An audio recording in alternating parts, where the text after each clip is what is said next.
Hi there guys, it's James here from Everyone Does It, and I've been looking forward to doing this one for a while. Today I'm going to be showing you one of the most exciting pieces of kit that we've had come through our door in a long time, and that is this, the Rosinbomb Super Rosin Press by Rosinbomb.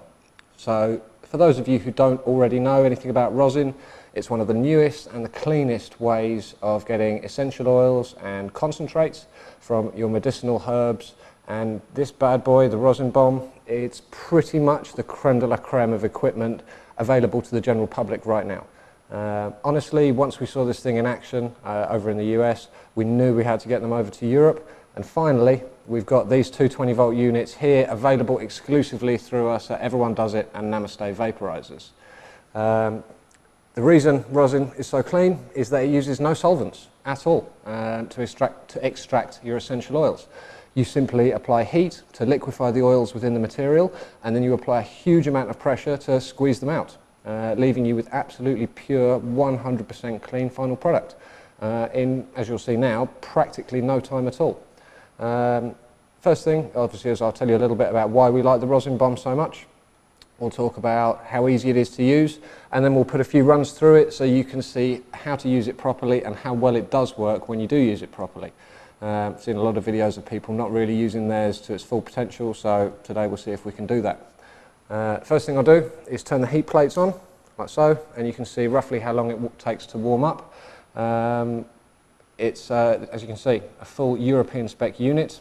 The temperature is read in degrees Celsius. So I'm going to start off, we'll do the first run at one of my favourite temperatures, which is 105 degrees C, just over water's boiling point.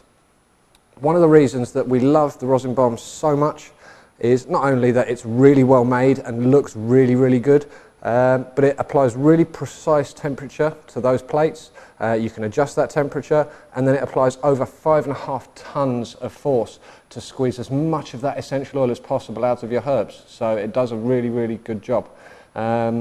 What we're going to do today, like I said, is show you the effects of different temperatures and how putting it in the press for different periods of time is going to affect the quality of the product and the overall yield that you end up with. So we'll try this temperature, we'll go down a bit, we'll go up a bit, we'll try some different times, and we'll go from there. First thing you need to think about when you're dealing with a rosin press is what kind of material you're going to run through it. And obviously the best type of material is something with as high as possible content of THC.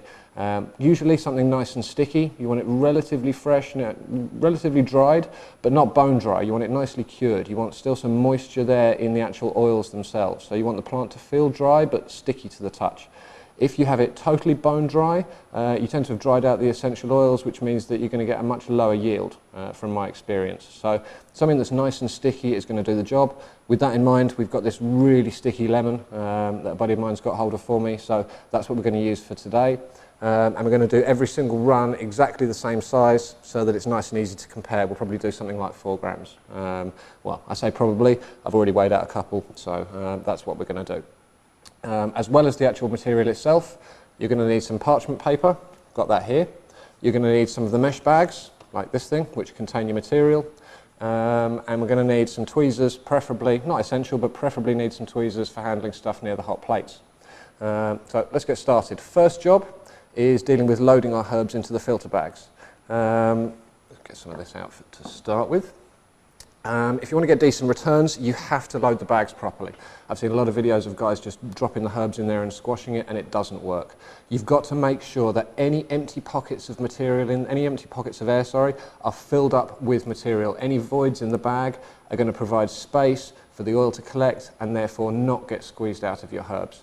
The way I do it for best results is you take your big buds like this, let's turn that on, take your big buds like this, and just peel them away from the stalk, like so that you end up with all the little popcorn-sized nugs and you don't have that big stalk down the middle of it. So we'll weigh out 4 grams of this one, so we've got a nice level playing field to go with the ones I've already done. As you can see, I've already got 3 here, so we'll do our 4th one now. And then once we've done that, then we'll get to doing this. So let's quickly peel all this off.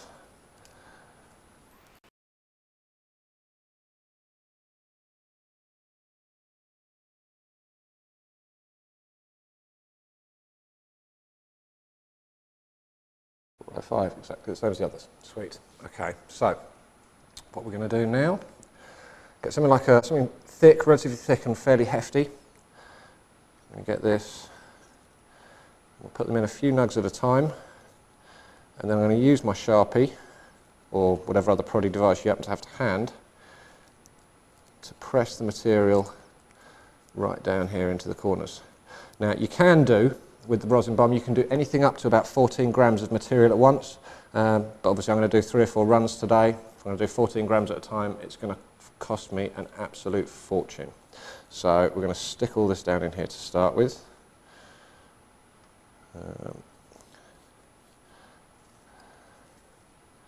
And as you can see, obviously it started off as a reasonably large pile of flour, but once we've got it in here, let's get the rest of that in there.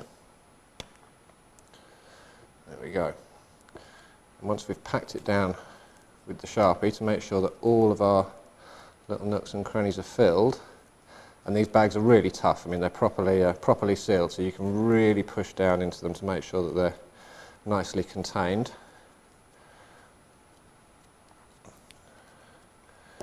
And then, this is something I've not seen many people doing on their videos, and it makes a big difference, believe me guys, this makes a big difference to the amount of return you're going to get and how well it works.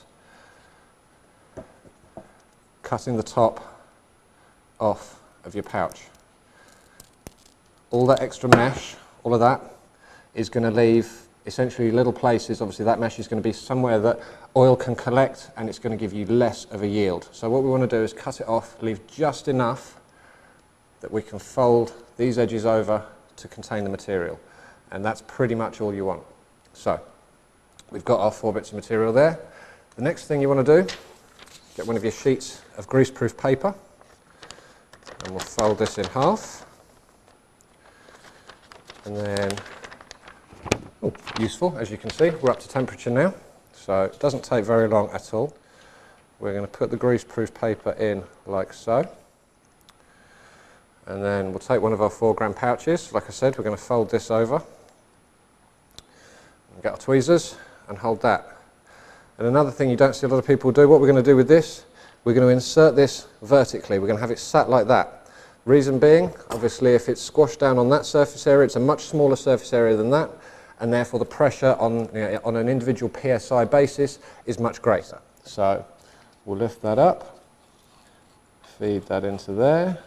I should really use the tweezers, but for filming it's easier. Stand that vertically like so.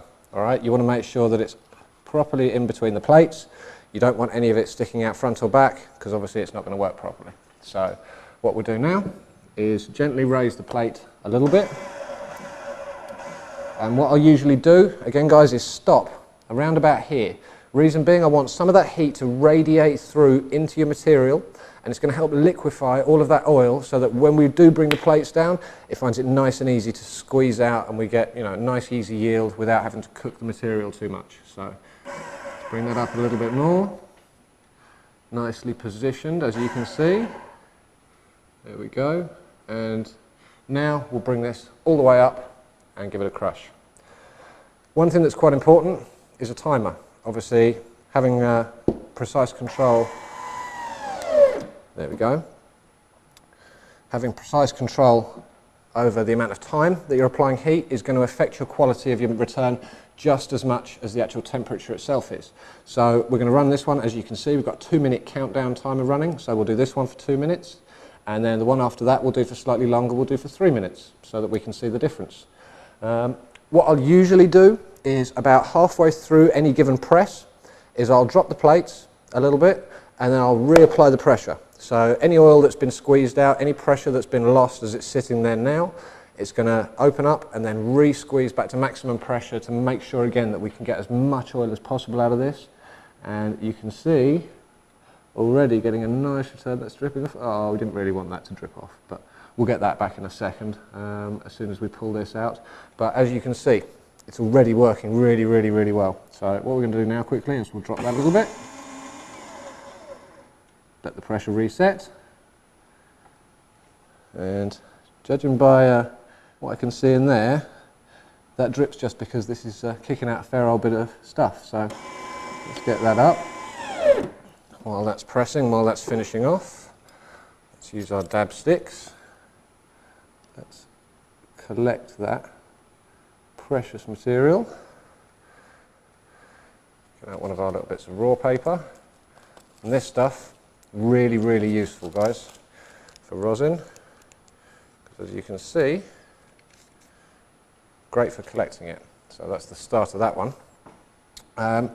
How long have we got left? 21 seconds. So this is still squeezing, applying pressure, squeezing all that oil out. And then once we've gotten past this stage, we'll pull this out. Let's see how long we've got left. 12 seconds, 11, 10. And as soon as that countdown timer runs out, what we're going to do is we're going to drop the plates, and then we want to very carefully remove the parchment paper with the material inside it. The reason we want to be so careful is, there we go.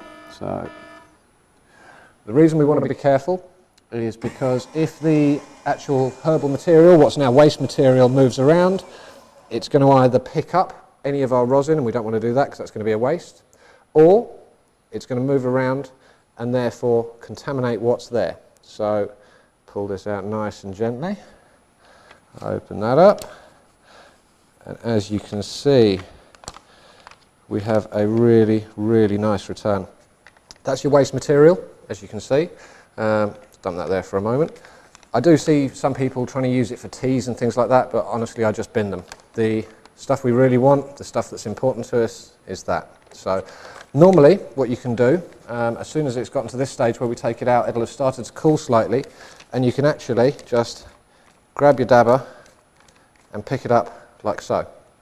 I'm not going to do that on in this case, because what we want to do is collect all 4 of these different samples once we've gone through all of this, and you can see the differences. So this one was 105 for 2 minutes. So let's put that one there. Next one, we're going to do it at the same temperature, but what I'm going to do is increase the timer by another minute to 3 minutes. So we'll see how, if applying extra time does actually lead to more material coming out of it in the long run. So take our second one of these, and again we'll just quickly make sure that that's all nicely pressed down. As you can see, it is. Fold this top over.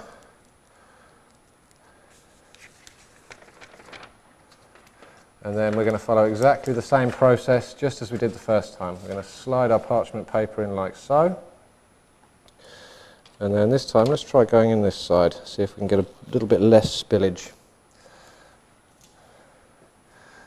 Get our dab sticks, and again, you can see why these things are useful, because I can just take them apart and use it as a dab tool. So, let's go for about there. So, same thing this time, let's raise those plates up a little bit. Let's just make sure we're good there. There we go. Same thing as before, we'll just leave it a little bit, just for 5–10 seconds.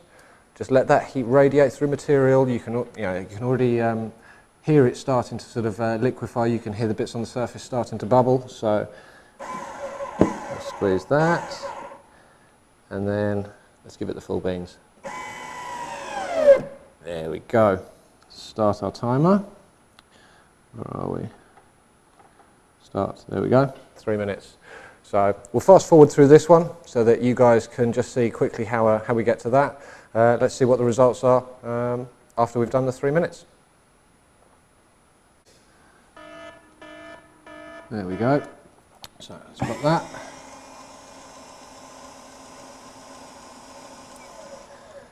Be very gentle taking this out.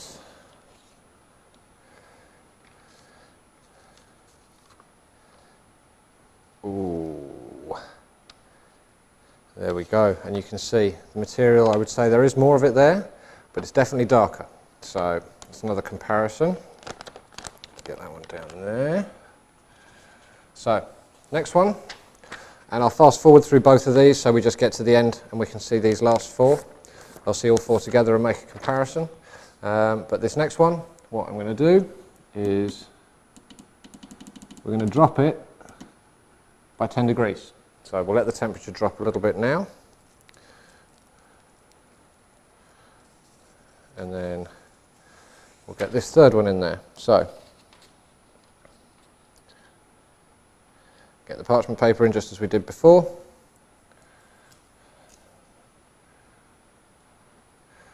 I think we'll do this one the same way again. We'll go in vertically from the side, just like that. So get it a little bit further so we're slap bang in the middle. There we go. Let's do this one. I'll do the next one, which will be, what we'll do with the fourth one is I'll do that up at 115 degrees, so we'll do that 10 degrees higher than the first two. And then once we've done all that, we'll come back and you can see the results.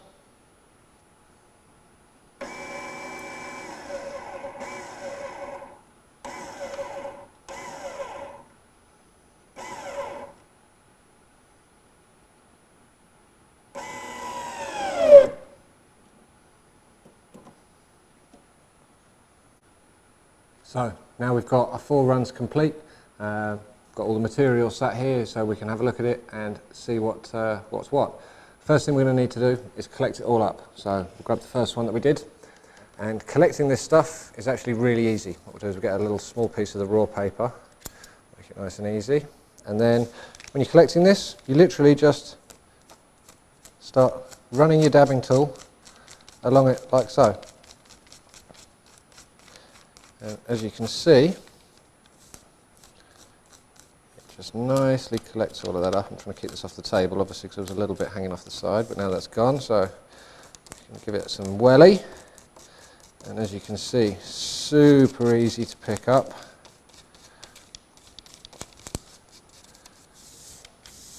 Do this side, there we go. There we go, look at that.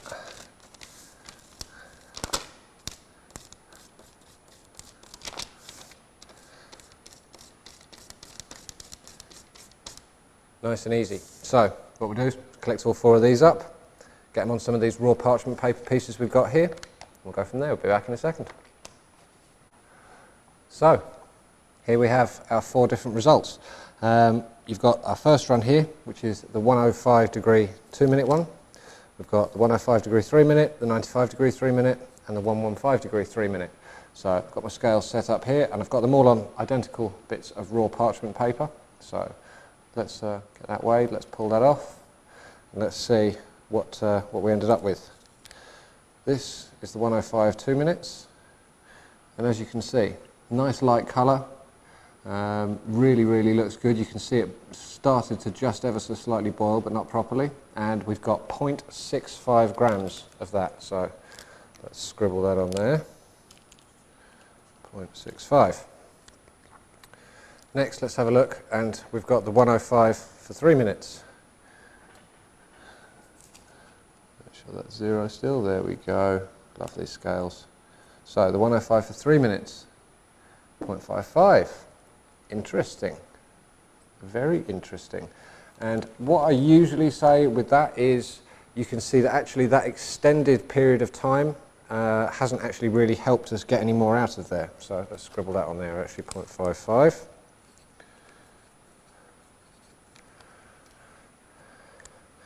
Let's check out the 95, and you can see this one looks a lot more buttery, a lot less clear, and we've obviously only got 0.4 there. So that lower temperature, even though it was in for 3 minutes, that lower temperature has resulted in a massive loss of yield. So honestly, that stuff, I'm probably going to go run again as soon as we've finished doing this. So that was a 0.4.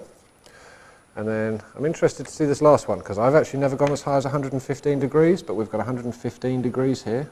Looks lovely, beautiful colour on that one, and 0.55. So again, you see, having too much temperature, having too much time doesn't help you particularly with your yield, and it doesn't help you particularly with the quality of the material. So I would say, looking at these, the 2 best quality ones that we've got here are actually the 2 at 105 degrees, the 2-minute and the 3-minute one, which also happen to have the largest yield. The yield on the 105 3 minutes is the same as the yield on the 115 at 3 minutes, but honestly, the fact that that's only been exposed to 105 degrees, you're going to have a lot more flavour there. So, you know, it's entirely up to you guys, but you can see you get some hugely different results with these depending on exactly what it is that you want to do. So honestly, I think it'd be rude for me to have done all of this and not do a quick dab. So you can see we've got the D nail set up here, currently set to 850 degrees. This is set in Fahrenheit, so I think it's about 450-ish, 455 degrees Celsius. So we've got the Edit double honeycomb rig here. So let's get that out, get the dab tool, and I think what I want to try is this, my favourite temperature at 105 for 2 minutes. So grab our dab tool, scrape a little bit of that up, and that looks really nice. So cheers, guys.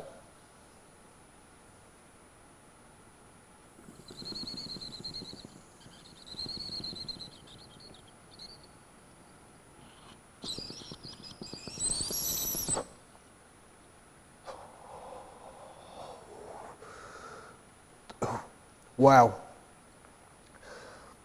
The flavour is unreal, guys. Oh, damn. That's beautiful. Oh, that's so tasty. You can see, guys, you can see it for yourselves. It's so, oh, wow. It's so easy to make yourself rosin in the comfort of your own home.